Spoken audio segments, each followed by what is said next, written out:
Deuxième épître de Paul aux Thessaloniciens, chapitre 1. Paul, Sylvain et Timothée, à l'église des Thessaloniciens, en Dieu notre Père et dans le Seigneur Jésus-Christ. Que la grâce et la paix vous soient données de la part de Dieu le Père et du Seigneur Jésus-Christ. Nous devons, frères, rendre continuellement grâces à Dieu à votre sujet. Et ce n'est que juste, puisque votre foi augmente et que l'amour que vous avez tous les uns pour les autres abonde de plus en plus. Aussi nous glorifions-nous de vous dans les églises de Dieu à cause de votre persévérance et de votre foi, dans toutes vos persécutions et dans les afflictions que vous supportez. Il y a là une preuve du juste jugement de Dieu, afin que vous soyez rendus dignes du royaume de Dieu, pour lequel vous souffrez. Car il est juste selon Dieu de rendre l'affliction à ceux qui vous affligent et de vous donner, à vous qui êtes affligés, du repos avec nous, lorsque le Seigneur Jésus se révélera au ciel avec les anges puissants, au milieu d'une flamme de feu, pour punir ceux qui ne connaissent pas Dieu et ceux qui n'obéissent pas à l'évangile de notre Seigneur Jésus.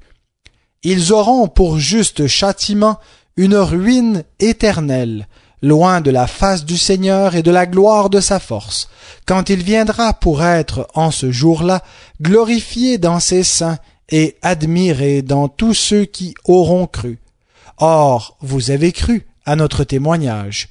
C'est pourquoi nous prions continuellement pour vous, afin que notre Dieu vous rende digne de son appel et qu'il accomplisse en vous, avec puissance, tous les desseins bienveillants de sa bonté et l'œuvre de votre foi, en sorte que le nom de notre Seigneur Jésus soit glorifié en vous et vous en lui, selon la grâce de notre Dieu et Seigneur Jésus-Christ. Deuxième épître de Paul aux Thessaloniciens, chapitre 2. Nous vous le demandons, frères, en ce qui concerne l'avènement du Seigneur Jésus-Christ et notre rassemblement auprès de lui. Ne vous laissez pas promptement ébranler dans votre bon sens, ni alarmer par quelque inspiration, par quelque parole ou par quelque lettre qui nous serait attribuée, comme si le jour du Seigneur était déjà là.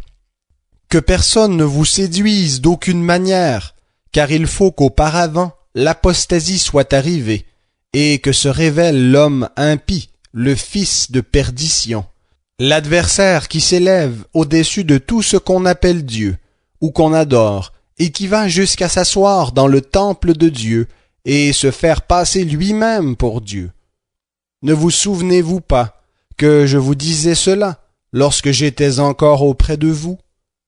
Et maintenant, vous savez bien ce qui le retient, pour qu'il ne se révèle qu'en son temps. Car déjà le mystère de l'iniquité est à l'œuvre. Il faut seulement que celui qui le retient encore ait disparu. Alors se révélera l'impie, que le Seigneur Jésus détruira par le souffle de sa bouche, et qu'il écrasera par l'éclat de son avènement. L'avènement de l'impie se produira par la puissance de Satan, avec toutes sortes de miracles, de signes et de prodiges mensongers, et avec toutes les séductions de l'injustice pour ceux qui périssent, parce qu'ils n'ont pas reçu l'amour de la vérité pour être sauvés. Aussi Dieu leur envoie une puissance d'égarement, pour qu'ils croient aux mensonges, afin que soient jugés ceux qui n'ont pas cru à la vérité, mais qui ont pris plaisir à l'injustice.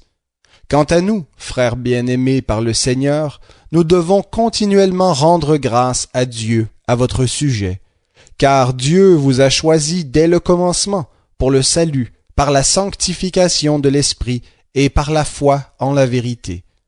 C'est à cela aussi qu'il vous a appelé par notre évangile, pour que vous possédiez la gloire de notre Seigneur Jésus-Christ.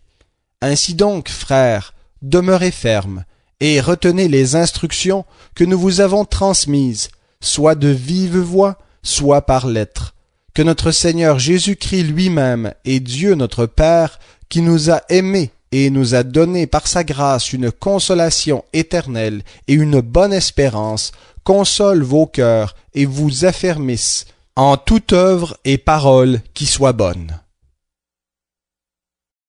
Deuxième épître de Paul aux Thessaloniciens, chapitre 3.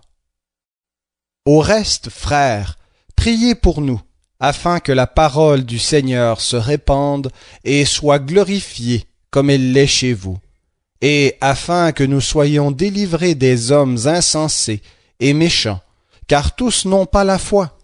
Mais le Seigneur est fidèle, il vous affermira et vous gardera du malin. Nous avons à votre égard cette confiance dans le Seigneur que vous faites et que vous ferez ce que nous recommandons. Que le Seigneur dirige vos cœurs vers l'amour de Dieu et la patience du Christ. Nous vous recommandons, frères, au nom de notre Seigneur Jésus-Christ, de vous éloigner de tout frère qui vit dans le désordre et non selon la tradition que vous avez reçue de nous. Vous savez vous-même comment il faut nous imiter, car nous n'avons pas vécu parmi vous dans le désordre.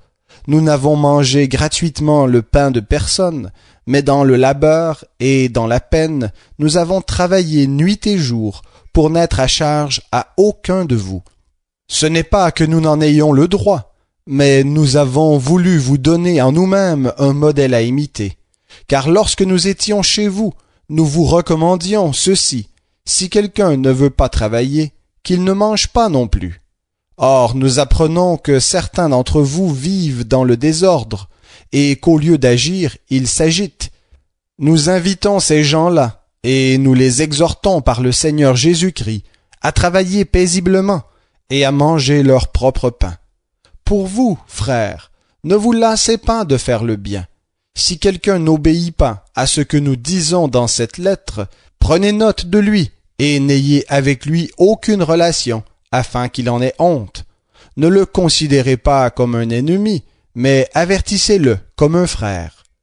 Que le Seigneur de la paix vous donne lui-même la paix, en tout temps, de toute manière. Que le Seigneur soit avec vous tous. La salutation est de ma main, à moi, Paul. C'est ma signature dans toutes mes lettres, voilà mon écriture. Que la grâce de notre Seigneur Jésus-Christ soit avec vous tous.